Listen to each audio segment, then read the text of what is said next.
In today's video, I'm going to teach you how to add Facebook comments to Webflow. Quick tutorial.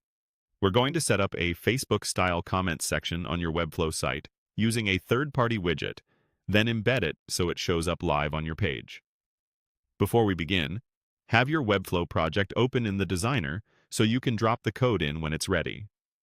Start by opening a new browser tab and heading to Elfsight's website.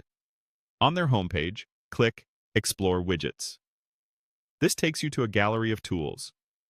In the search field, type Facebook Comments, then select the Facebook Comments widget from the results. Next, click Open the Live Widget Editor. You'll see a preview along with several templates. Pick the template that matches your design. You can adjust basic settings like width, layout, and the number of comments visible.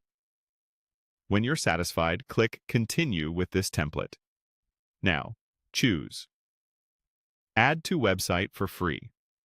If you're prompted to create an account or sign in, go ahead and do that to continue.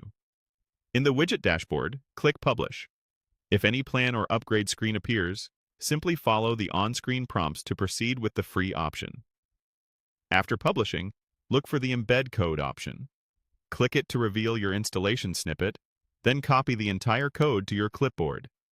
Keep this tab open in case you want to tweak settings later. Switch back to your Webflow designer. Open the Add Elements panel by clicking the plus icon, search for Embed, and drag the embed component to the spot where you want the comments to appear, typically near the end of a blog post or under your main content area.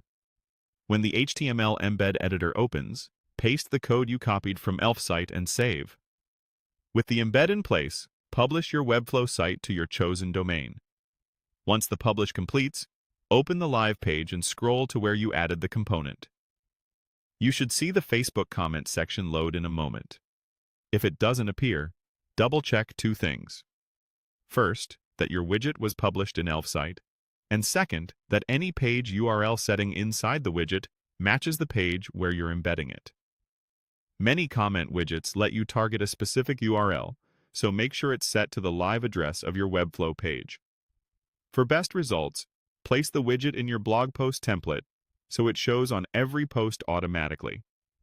Test it on desktop and mobile, and adjust the widget's width in the editor if needed. That's it. Your Webflow site now has a working